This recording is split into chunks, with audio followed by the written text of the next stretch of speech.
تمہاری عورتیں تمہارے لیے پیداوار بڑھانے کا ذریعہ ہیں، نسل بڑھانے کا ذریعہ ہیں. فاتو حرثکم، تم اپنے اس نسل بڑھانے کے ذریعے کے پاس آؤ، انا شئتم، جیسے چاہو، وقدموا لانفسکم، اور اپنے نفسوں کے لیے آگے بھیجو، یعنی اولاد کی نیت سے آیا کرو زوجہ کے پاس اور آخرت کے لیے انتظام کرو، یعنی اولاد پیدا کر کے جو تاکہ دنیا اور آخرت میں تمہارے لیے، فیوچر میں تمہارے لیے کام آئے. دنیا بھی داخل ہے، آخرت بھی داخل ہے. تو یہ آیت کا بھی ایک شان نزول ہے کہ صحابہ کرام تو چونکہ جو خواتین تھیں مکہ میں صدیوں سے وہ لوگ آباد تھے، ان کے سفر خاص طور پہ عورتوں کے سفر بہت ہی کم ہوا کرتے تھے. تو جب ہجرت ہوئی ہے اور جو ہے نا ہجرت کر کے بہت ساری صحابیات مدینہ آئی ہیں، تو مدینہ میں ان کے نکاح دوسری قوموں میں ہوئے، پھر انصار صحابہ سے بھی ہوئے. تو چونکہ تقویٰ تھا ان خواتین میں، للہیت تھی، تو بعض جگہ ایسے واقعات ہوئے کہ میاں بیوی کے جو آپس کا ریلیشن ہوتا ہے، ظاہر ہے وہ ہر قوم میں اور ہر جو ہے نا شخص کا مزاج دوسرے سے مختلف ہوتا ہے.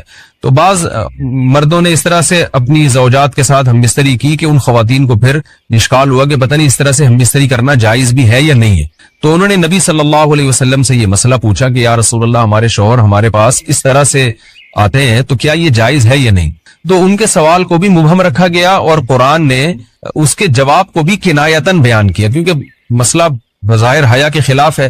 تو قرآن جب بھی کوئی ایسی بات ہوتی ہے تو اشارتاً کنایتاً اس کا تذکرہ کر دیتا ہے تاکہ مسئلہ بھی واضح ہو جائے، کیونکہ ظاہر ہے اس کی ضرورت تو قیامت تک آنے والے انسانوں کو پڑ سکتی ہے نا. یہ تو ہر میاں بیوی کا اپنا ایک ذاتی مسئلہ ہوتا ہے کہ ہمیں کس طرح سے پرمیشن ہے، کس طرح سے پرمیشن نہیں ہے. تو اللہ تعالیٰ نے بھی اشارتاً ہی اس حکم کو قرآن میں بیان کر دیا. قرآن میں اس لیے بیان کیا کہ تاکہ اس میں کوئی اجتہادی اختلاف کی گنجائش نہ رہے. تو اللہ نے قرآن مجید میں بیان کیا، فرمایا نساؤکم حرث لکم، تمہاری جو ازواج ہیں، تمہاری جو بیویاں ہیں، وہ تمہارے لیے بمنزلہ کھیت ہیں. کھیت کا مطلب کیا ہوتا ہے؟ پیداوار بڑھانے کا ذریعہ.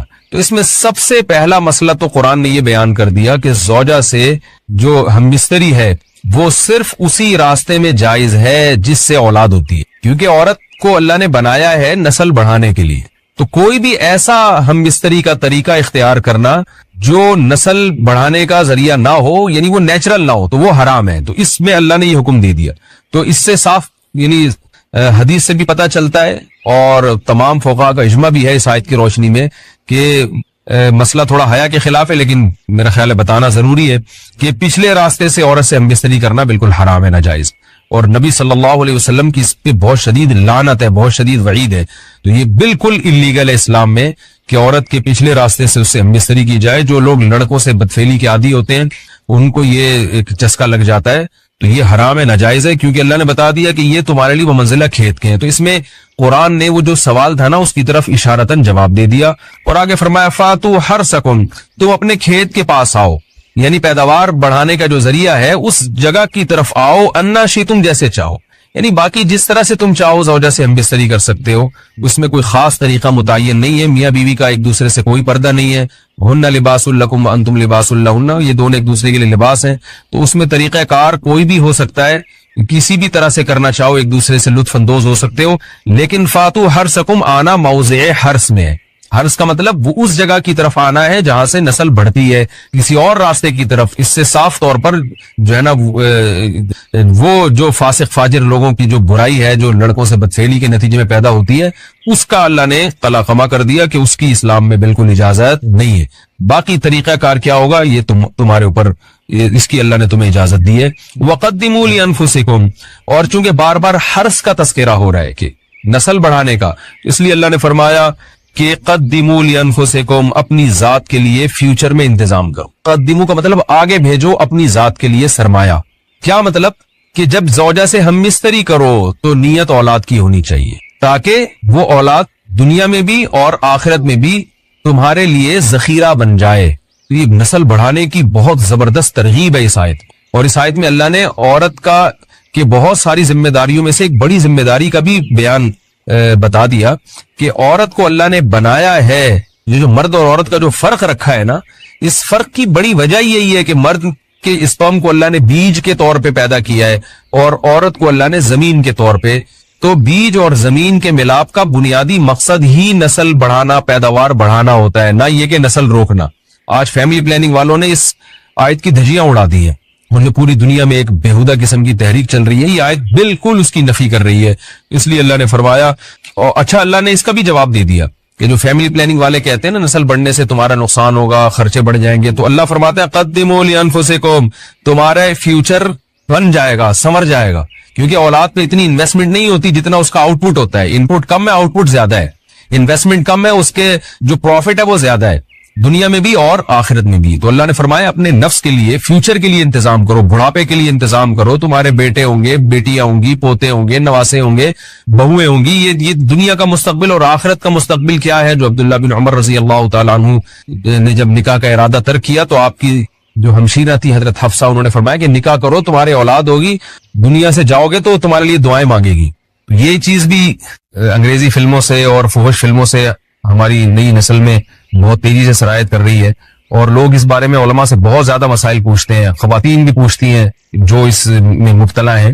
تو اس کا بھی مسئلہ یاد رکھیں کہ اللہ تعالیٰ نے حالت حیض میں زوجہ سے ہم بستری کو حرام قرار دیا کیونکہ اس میں گندگی ہے. باپ دیکھیں کہ وہ گندگی اس درجے کی نہیں ہے جتنی اورل سیکس میں گندگی ہوتی ہے. اگر اس میں ڈسچارج ہو جائے بندہ، انسان جو بستری کرنے والا ہے زوجہ سے، وہ منہ میں ڈسچارج ہو جائے، تو آپ سوچیں کہ اللہ تعالیٰ شرمگاہ کو گندگی سے بچا رہے ہیں، جس کی وجہ سے حیض کی حالت میں ہم بستری کو حرام قرار دیا. تو منہ جس سے انسان کھانا کھاتا ہے، جس سے کلمہ پڑتا ہے، اور جو انسان کے جسم میں سب سے اشرف عضو ہے، سب سے زیادہ معزز اور مکرم عضو ہے، اس میں ایسی گندگی کو ڈالنا کہاں سے جائز ہو سکتا ہے، کہاں سے حلال ہو سکتا ہے. تو آج بعض متجدد قسم کے لوگ جو ہے نا اس کو حلال قرار دے رہے ہیں، تو یہ بالکل غلط ہے. تو یہ بات خوب ذہن میں رکھیں کہ اورل سیکس کے ذریعے اپنی خواہش کو پورا کرنا اس طور پر کہ ڈسچارج ہو جائے انسان عورت کے منہ میں، بیوی کے منہ میں، یہ بالکل حرام ہے، بالکل ناجائز ہے. کیونکہ منی ایک غلیظ اور ناپاک اور گندگی ہے، اور ناپاک اور نجس چیز ہے. بعض حضرات یہ کہتے ہیں کہ منی پاک ہے، مگر یاد رکھیں منی کے پاک ہونے کے دلائل مضبوط نہیں ہیں، منی کے ناپاک ہونے کے دلائل بہت مضبوط ہیں. سب سے پہلی دلیل قرآن مجید میں آتا ہے الم نخلقکم من ماء مہین، ہم نے تمہیں غلیظ اور پلید پانی سے پیدا کیا، ذلیل پانی سے پیدا کیا ہے. تو اس میں بھی اشارہ ہے کہ منی ناپاک چیز ہے. دوسری بات یہ کہ حدیث میں آتا ہے کہ کنت افرق المنی من ثوب رسول اللہ صلی اللہ علیہ وسلم ثم یصلی فیہ. حضرت عائشہ رضی اللہ تعالیٰ عنہ فرماتی ہیں کہ رسول اللہ صلی اللہ علیہ وسلم کے کپڑوں پر اگر منی لگی ہوتی تھی، صحیح بخاری کی حدیث ہے، میں اس کو کھرش کے صاف کرتی تھی، پھر آپ صلی اللہ علیہ وسلم اس میں نماز پڑھا کرتے تھے. اب بعض حضرات نے یہاں سے استدلال کیا ہے کہ منی اگر ناپاک ہوتی تو حضرت عائشہ اس کو دھوتی. کھرش کے صاف کرنا اس کی علامت ہے کہ منی پاک ہے، لیکن یہ بات غلط ہے. اگر منی پاک ہوتی تو حضرت عائشہ کو کھرچنے کی ضرورت نہیں تھی. بات یہ ہے کہ وہ نجاست جس کا ایک باقاعدی جسم ہوتا ہے اور وہ کھرچ کے جسم سے یا کپڑوں سے الگ ہو سکتی ہے، تو اس نجاست کو پاک کرنے کا طریقہ یہ ہے کہ اس کو کھرچ دیا جائے. ناپاک تھی تبھی تو حضرت عائشہ رضی اللہ تعالی عنہ اس کو باقاعدہ کھرچ رہی ہیں اور دور کر رہی ہیں. اور گیلی منی کو نبی، یہ ثابت ہے کہ حضرت عائشہ رضی اللہ تعالی عنہ آپ صلی اللہ علیہ وسلم کے کپڑوں سے دھویا کرتی تھی اور آپ صلی اللہ علیہ وسلم اس میں نماز پڑھا کرتے تھے. حضرت عمر رضی اللہ تعالی عنہ کے دور میں کسی شخص کو احتلام ہوا تو اس نے اپنے پورے جو ہے نا وہ کپڑے دھوئے، تو حضرت عمر نے اس کو منع کیا، فرمایا کہ اتنا کافی تھا کہ اس جگہ کو تم دھو لیتے. تو اس میں بھی حضرت عمر اس کو باقاعدہ دھونے کا حکم دے رہے ہیں. کسی بھی صحابی نے اعتراض نہیں کیا کہ یا امیر المومنین آپ ان کو دھونے کا حکم کیوں دے رہے ہیں، منی تو پاک ہے. تو منی کے جو ناپاک ہونے کے دلائل ہیں وہ بہت مضبوط ہیں. باقی اس کو جو کھرچنے کا حکم ہے وہ اس لیے کہ منی کے پاک جو اگر خشک ہو جائے تو وہ کھرچ کے بھی پاک ہو جاتی ہے، اس کو پھر دھونا ضروری نہیں ہوتا. اس کی مثال ایسے جیسے حدیث میں آتا ہے، صحابہ کرام فرماتے ہیں کہ ہمارے تلواروں میں دشمن کا خون لگا ہوتا تھا تو ہم اس کو زمین پہ اچھی طرح رگڑ کے اسی کو لٹکا کے نماز پڑھتے تھے. دیکھیں خون بھی ایسی چیز ہے کہ جو سوکھنے کے بعد اس کی ایک پاپڑی سی جم جاتی ہے، تو حالانکہ خون کو بھی ناپاک مانا جاتا ہے، جمہور علماء کے ہاں خون ناپاک چیز ہے، لیکن صحابی کیا کر رہے ہیں، اس کو رگڑ کے زمین پہ اور خشک جو اس کو اچھی طرح رگڑ کے جب اس کا اثر زائل ہو گیا تو اسی کو لٹکا کے نماز پڑھ رہے ہیں. تو جیسے خون ناپاک ہونے کے باوجود رگڑنے سے پاک ہو جاتا ہے اگر کسی ایسی چیز پہ لگا ہو جو لوہے یا ایسی سخت چیز پہ، تو ایسے ہی منی اگر کپڑوں پہ لگی ہو، خشک ہو جائے تو اس کو اچھی طرح جب کھرچ دیا جائے تو وہ پاک ہو جاتی ہے. لیکن اس سے یہ ثابت نہیں ہوتا کہ منی پہلے سے ہی پاک ہے. ایک اور دلیل منی کے ناپاک ہونے کی یہ ہے کہ جو مدی ہے، ٹرانسپیرنٹ پانی جو مرد کے جسم سے نکلتا ہے، وہ اگر جسم سے نکل جائے تو غسل فرض ہو جاتا، وضو فرض ہو جاتا ہے، اور منی نکل جائے تو غسل فرض ہوتا ہے. اب یہ کیسی بات ہے کہ مدی کے نکلنے سے جس سے وضو فرض ہو رہا ہے وہ تو ناپاک ہے، اور منی نکلنے سے جب غسل فرض ہو رہا ہے بڑی والی طہارت، اس کو ہم پاک قرار دیں. اس لیے امام ابو حنیفہ رحمہ اللہ تعالیٰ کا مذہب منی کے بارے میں کہ یہ نجاست غلیظہ ہے، اور امام مالک کا بھی یہی مذہب ہے. یہ مذہب بہت دلائل کے لحاظ سے قوی ہے. تو اس لیے عورت کے منہ میں ڈسچارج ہونا یہ بالکل حرام ہے، ناجائز ہے، گندگی ہے. اسلام میں اس کی قطعاً اجازت نہیں ہے. اور اگر ان ائمہ کا مذہب لیا جائے جو منی کو پاک سمجھتے ہیں، اس لیے میں یہ عرض کر رہا ہوں کہ بعض حضرات نے اس پہ فتویٰ دیا ہے کہ یہ چونکہ پاک ہے لہذا اگر یعنی کوئی شخص منہ میں بھی ڈسچارج ہو جائے تو یہ بھی جائز ہے. یہ 100% غلط فتویٰ ہے. اس لیے کہ جو حضرات اس کو پاک کہتے ہیں وہ بھی اس کو خبائث میں داخل کرتے ہیں، حرام چیزوں میں داخل کرتے ہیں. اس کا کھانا یا اس کا منہ میں ڈالنا وہ بھی جائز نہیں کہتے. تو اس لحاظ سے بھی یہ ناجائز ہے اور بہت ساری بیماریوں کا ذریعہ بھی ہے. دوسرا مسئلہ یہ ہے کہ اگر کوئی ڈسچارج نہیں ہوتا اورل سیکس کے ذریعے تو اس کا شرعی حکم کیا ہے؟ تو اس کا حکم یہ ہے کہ یہ انتہائی سخت درجے کا مکروہ ہے، ناپسندیدہ عمل ہے.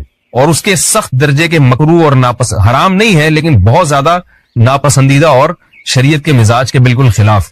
اور اسلامی کلچر میں اس کا کوئی تصور نہیں تھا. یہی وجہ ہے کہ فقہائے کرام کے ہاں اس چیز کا تذکرہ بہت ہی محدود پیمانے پر ملتا ہے. یہ اس کی علامت ہے کہ مسلمان معاشرہ اس چیز سے بالکل بھی واقف نہیں تھا کہ یہ کیا ہوتا ہے. تو یہ چیز غیروں سے آئی ہے، غیر مسلموں سے ہمارے معاشرے میں جو ان کی موویز دیکھ دیکھ کے، فوش فلمیں دیکھ دیکھ کے نوجوانوں میں اس چیز نے سرایت کیا. ورنہ یہ انسان طبی طور پر اس عمل سے بہت زیادہ نفرت کرتا ہے. کوئی بھی شریف و طبع آدمی ذہنی طور پر اس کے لیے تیار نہیں ہوگا. تو میں پھر بھی یہ کہہ رہا ہوں کہ بہرحال علماء اس کو ناجائز اور حرام نہیں سمجھتے، اس لیے کہ میاں بیوی ایک دوسرے سے جس طرح سے چاہیں استمتاع کر سکتے ہیں، لیکن سخت ناپسندیدہ بہرحال ہے اور مکروہ چیز ہے اور اس قابل نہیں ہے کہ اس کی حوصلہ افزائی کی جائے. یہ اس کے بارے میں ہے کہ جب یعنی جو ہے وہ ادخال کیا جائے اس فم کے اندر، اس جو ہے مرد اس میں باقاعدہ جو ہے وہ تلذذ حاصل کرے. اگر ایسا نہ ہو بلکہ باہر سے استمتاع کیا جائے، جیسے بعض جگہ ایسا ہوتا ہے کہ کیا نام ہے عورت کو اس چیز سے گھن آتی ہے کہ وہ اپنے منہ میں اس گندگی کو لے کر جائے، تو پھر بعض شوہر زوجہ کو مجبور کرتے ہیں کسنگ وغیرہ پر، تو یہ کم درجے کی کراہت ہے. یعنی یہ بھی ناپسندیدہ تو ہے مگر یہ اس درجے کا مکروہ، اس درجے کا ناپسندیدہ نہیں ہے. دوسری بات یہ کہ یہ جو میں نے پوری ڈیٹیل بیان کی ہے یہ اس صورت میں ہے اس کے مکروہ اور ناپسندیدہ ہونا کہ عورت اس کے لیے ذہنی طور پر آمادہ ہو. یہ بات خوب یاد رکھیں، اگر عورت کو اس عمل سے گھن آتی ہے تو پھر مرد بیوی کو اس کام پر مجبور ہرگز نہیں کر سکتا، کیونکہ یہ نکاح کے جو ایگریمنٹ ہے، مقتضیات ہیں، اس کے خلاف ہے. یعنی یہ اس میں داخل نہیں ہے. عورت اپنے آپ کو ہم بستری سے تو نہیں روک سکتی، مرد جب چاہے گا بیوی سے ہم بستری کر سکتا ہے، عورت کو اجازت نہیں ہے. لیکن خاص اس عمل سے عورت مرد کو روک سکتی ہے اگر وہ ذہنی طور پر اس کے لیے آمادہ نہیں. یہ تو میں نے اورل سیکس سے متعلق کچھ فقہی حکام بیان کیے ہیں. دوسری بات یہ، اس کا بھی مسائل پوچھے جاتے ہیں کہ بعض مرد اپنی زوجہ کو مجبور کرتے ہیں غیر فطری طریقے سے ہم بستری کرنے پر، پچھلے راستے پر ہم بستری کرنے پر. تو یہ بات یاد رکھیں کہ ایسی صورت میں عورت پر اصل حکم یہی ہے کہ وہ ایسے مرد سے طلاق لے لے اور اس کو اپنے قریب نہ آنے دے، کیونکہ اس میں نقصان یہ ہوتا ہے کہ اگر عورت اس کام کی مرد کو اجازت دے دے تو کچھ وقت کے بعد اس کی اپنی نیچر تبدیل ہو جاتی ہے، اپنی فطرت بدل جاتی ہے اور اسے اسی غیر فطری کام میں لذت آنا شروع ہو جاتی ہے. تو اپنے آپ کو گندگی سے بچانا یہ بہت ضروری ہے. اور اگر وہ یہ سمجھتی ہے کہ طلاق کے بعد اس کے دوبارہ نکاح نہیں ہوگا، اس کی زندگی تباہ نہیں ہوگی، تو پھر سخت مجبوری میں اگر مرد اس کو دھمکیاں دیتا ہے مارنے کی یا طلاق کی، تو ایسی مجبوری میں پھر اللہ کی رحمت سے امید ہے کہ گناہ صرف مرد کے کندھوں پر ہوگا. ایک اور علمی نقطے کی بات ہمیں یہ پتہ چلتی ہے اس آیت میں کہ نساؤکم حرث لکم. اللہ تعالیٰ نے نکاح کا بنیادی مقصد حرث بتایا ہے، یعنی نسل بڑھانا. یہ جو فیملی پلاننگ والے آج جس دعوت کو لے کے چل رہے ہیں کہ بچے دو ہی اچھے، یہ جو پوری دنیا میں ایک تحریک چل رہی ہے، یہ قرآن و سنت کے 100% خلاف ہے. قرآن کے واضح نصوص اور احادیث تو اس بارے میں بہت ہی تفصیل سے ہیں. میری جو کتاب ہے ایک سے زائد شادیوں کی ضرورت کیوں، اس میں تقریباً 50 صفحے میں نے صرف اسی پر لکھے ہیں کہ اسلام نسل بڑھانے پر بہت زیادہ حریص ہے. اسلام چاہتا ہے کہ مسلمانوں کی نسل بڑھے، اور اس پر جو لوگوں کے اعتراض ہوتے ہیں کہ رزق کی تنگی ہوگی، تربیت نہیں ہو سکے گی، اس تحریر میں ان تمام باتوں کے جوابات ہیں. تو وہ تحریر پڑھی جا سکتی ہے. چونکہ یہاں اس تفسیر میں اتنا زیادہ وقت نہیں ہے کہ میں اس 50 صفحوں کی تحریر کا خلاصہ آپ کے سامنے بیان کروں، اس خلاصے میں بھی اچھا خاصا وقت لگ جائے گا. تو یہ جو باتیں کی جاتی ہیں کہ رزق کم پڑ جائے گا اور جو ہے وہ لوگ بھوکے مرنا شروع ہو جائیں گے اگر نسل بڑھے گی، یا بعض دفعہ یہ کہا جاتا ہے بچوں کی صحیح طرح سے تربیت نہیں ہو سکے گی، یہ سب غلط باتیں ہیں. یہ اس کو کہتے ہیں نقطہ بعد الوقوع، کہ ایک کام الٹا پہلے ہم نے کر لیا ہے، اب اس غلط کام کو صحیح کرنے کے لیے ہم بہانے تلاش کر رہے ہیں. تو یہ نسل مسلمانوں میں جو کم ہوئی ہے اس لیے نہیں ہوئی ہے کہ بچوں کی تربیت نہیں ہو رہی تھی، بلکہ میڈیا کے ذریعے جو پروپیگنڈا ہوا ہے اس پروپیگنڈے سے متاثر ہو کر 2 بچوں والی پالیسی پر لوگ آ رہے ہیں. اب جب آ رہے ہیں تو اس کے پھر جو ہے نا وہ اس کو صحیح کرنے کے، اپنے غلط کام کو صحیح کرنے کے لیے بہانے تلاش کیے جا رہے ہیں کہ بھی تربیت نہیں ہو سکتی یا اس آمدن میں ہم گزارا نہیں کر سکتے. تو یہ سارے دلائل کا جواب آپ کو میری انشاءاللہ اس تحریر میں ملے گا. دیکھو اللہ تعالیٰ نے جو ہمیں قرآن میں آیات بتائی ہیں یہ سب ہمیں اللہ کی طرف کھینچتی ہیں کہ ہم اللہ کے بن کے رہیں، جیسا جیسے اللہ کہہ رہے ہیں ویسے کریں، اپنے عمل کو درست کریں. سورہ بقرہ میں اللہ کا ارشاد ہے لَيْسَ الْبِرَّ أَن تُوَلُّوا وُجُوهَكُمْ قِبَلَ الْمَشْرِقِ وَالْمَغْرِبِ وَلَكِنَّ الْبِرَّ مَنْ آمَنَ بِاللَّهِ وَالْيَوْمِ الْآخِرِ وَالْمَلَائِكَةِ وَالْكِتَابِ وَالنَّبِيِّينَ. فرمایا ادھر ادھر منہ کر لینا یہ کوئی نیکی نہیں ہے. اصل نیکی یہ کہ پہلے اپنا ایمان درست کرو اور پھر وَأَقَامَ الصَّلَاةَ وَآتَى الزَّكَاةَ وَالْمُوفُونَ بِعَهْدِهِمْ، نماز قائم کرو، زکوٰۃ دو، معاہدوں کی پابندی کرو، اور وَآتَى الْمَالَ عَلَى حُبِّهِ، صرف اللہ سے محبت کی بیس پر ذوی القربى رشتہ داروں کو پیسے دو، رشتہ داروں کو پیسے دو، وَالْيَتَامَى یتیموں کو کھلاؤ، یتیموں پہ خرچ کرو، وَالْمَسَاكِينَ مسکینوں کو کھلاؤ، وَابْنَ السَّبِيلِ مسافروں پر خرچ کرو. الو نہ بناؤ مسافر کو کہ اس کو کیا پتا یہاں کے ریٹ کا تو الو بناؤ اس کو، ایسا نہیں، مسافروں کا خیال کرو. تو یہ 4 قسم کے طبقے پر احسان کرو، اور نماز بھی قائم کرو اور زکوٰۃ الگ سے دو. اور والصابرین فی البأساء والضراء، کوئی پریشانی آئے تو صبر کرو، چاہے وہ مالی پریشانی ہو، فی البأساء والضراء جسمانی پریشانی، وحین الباس اگر میدان جنگ میں لڑنا پڑے تو میدان جنگ میں صبر سے لڑو.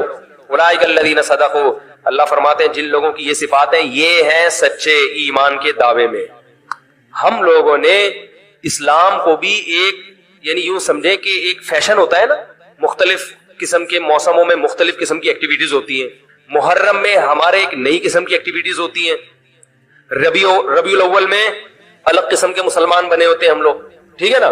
تو یہ 2 مہینے خاص طور پر ایسے ہیں جس میں یہ 2 مہینے کی جتنی ہماری ایکٹیویٹیز ہیں وہ سب ہم اخپل طریقے سے گزارتے ہیں. جس طرح اللہ اس کے رسول نے بتایا اس طرح سے نہیں گزارتے. اسلام میں کسی کی یوم ولادت یا یوم شہادت یا یوم وفات اس کو کوئی اہمیت نہیں دی گئی ہے. اگر دی گئی ہوتی تو سب سے پہلے محمد صلی اللہ علیہ وسلم کا یوم وفات کا دن ایسا تھا کہ اس پہ ہمیں غم منانے کا حکم دیا جاتا، اور یوم ولادت ایسی تھی جس پہ ہمیں خوشی منانے کا حکم دیا جاتا. کہیں بھی نہیں ملتا ہمیں. بعض حضرات یہ کہتے ہیں کہ آپ صلی اللہ علیہ وسلم کو خواب آیا تھا جس میں بتایا گیا کہ آپ کے نواسے حضرت حسین جو جنت کے سرداروں کے، جنت کے نوجوانوں کے سردار ہیں، ان کو آپ کی امت شہید کرے گی. تو آپ بلک بلک کے رونے لگے. اس سے بعض لوگ استدلال کرتے ہیں دیکھو غم حسین میں رونا چاہیے. تو یاد رکھو نبی صلی اللہ علیہ وسلم کو جب اطلاع ملی آپ کو غم ہو آپ روئے، تو جب بھی کوئی غم کسی کو پہنچتا ہے اس کی آنکھوں سے آنسو نکلنا یہ نیچرل ہے. تو ایسی خبر کو سن کے آپ کو رونا آ جائے تو یہ سنت ہے، اس میں کوئی حرج نہیں ہے. لیکن کیا ہر سال نبی صلی اللہ علیہ وسلم جس دن یہ خواب آیا تھا تو اگلے سال اسی تاریخ میں دوبارہ روئیں، پھر اسی تاریخ میں دوبارہ روئیں؟ بھائی جب غم کی خبر ملی تو روئے آپ صلی اللہ علیہ وسلم. حضرت جعفر طیار آپ کے چچا زاد بھائی، ان کی شہادت کی آپ کو اطلاع ملی تو بھی آپ کے آنکھوں سے آنسو جاری ہوئے. تو کیا اب حضرت جعفر کے غم میں رونا بھی سنت ہوگا؟ بولو نا بھائی. اگر آپ صلی اللہ علیہ وسلم حضرت عثمان کے دور میں زندہ ہوتے اور اس طرح بے دردی سے حضرت عثمان کو شہید کیا جاتا تو کیا آپ نہ روتے ہے بھائی؟ تو پھر حضرت عثمان کی یوم شہادت پہ رونا بھی کیا ہے؟ سنت ہونا چاہیے نا. حضرت عثمان کی شہادت کی نبی کو اطلاع ملی تھی، وہ جھوٹی افواہ تھی. صلح حدیبیہ کے موقع پر آپ صلی اللہ علیہ وسلم نے حضرت عثمان کو قاصد بنا کے بھیجا، اطلاع ملی کہ ان کو شہید کر دیا. آپ ایسا درد اور ایسا غضبناک ہوئے کہ آپ نے 1400 صحابہ سے موت پر بیعت کی. تو جب آپ کو سچی مچی کی اطلاع ملتی کہ واقعی ابھی تو افواہ تھی، یقین نہیں تھا، جب آپ صلی اللہ علیہ وسلم کو حقیقت میں اطلاع ملتی کہ آپ شہید ہو گئے تو کیا آپ نہ روتے؟ آپ صلی اللہ علیہ وسلم کو اپنی نواسی آپ کی گود میں تھی، اس کا انتقال ہوا، آپ کی آنکھوں سے آنسو جاری ہوئے. صحابہ نے کہا یا رسول اللہ آپ تو ہمیں صبر کی تلقین کرتے ہیں، آج آپ رو رہے ہیں. تو فرمائیے اللہ کی رحمت ہے، یہ تو اللہ کی رحمت ہے بھائی، اولاد ہے میری. تو کیا جب حضرت وہ جو آپ صلی اللہ علیہ وسلم کی نواسی کا انتقال کی تاریخ آئے گی تو ہم سب روئیں گے بیٹھ کے؟ بولو نا بھائی. تو کہاں کی کہاں لگا دیتے ہیں. دیکھو ہر بدعت کو جائز کرنے کے لیے نا کچھ دلیل ہر ایک کو مل جاتی ہے. تو میں بار بار کہتا ہوں جو شیعہ حضرات ہیں ان کا مسلک ہے، وہ تو صحابہ کو نہیں مانتے. تو ان کا جو مسلک ہے ان کو کرنے دیں, ان کے کام میں ٹانگ نہ اڑائیں, نہ ان سے بحث کریں, نہ ان کے کام میں ٹانگ اڑائیں. بولے بھائی آپ کا مسلک ہے آپ کریں. میں کہتا ہوں جو سنی لوگ ہیں جن کے اصول ہی الگ ہیں ان سے, وہ یہ سب کیوں کر رہے ہیں؟ بھائی یا تو ادھر ہو جاؤ, شیعہ بن جاؤ. کس نے روکا ہے؟ کوئی گورنمنٹ کی طرف سے پابندی تھوڑی ہے, کوئی پابندی نہیں ہے. آپ شیعہ بن جائے, کوئی نہیں روکے گا آپ کو. کوئی شیعہ سنی بننا چاہے اسے کوئی نہیں روکتا, کوئی سنی شیعہ بننا چاہے اسے کوئی نہیں روکتا.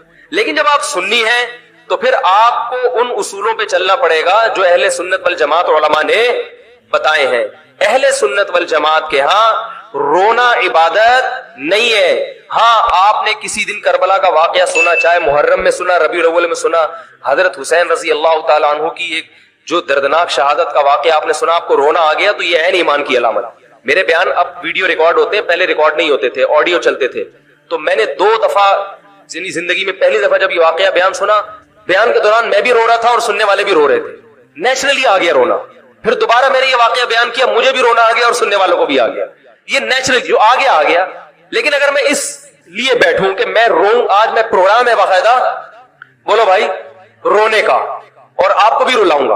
اور وہ محرم کا واقعہ میں اگر ربیع الاول میں بیان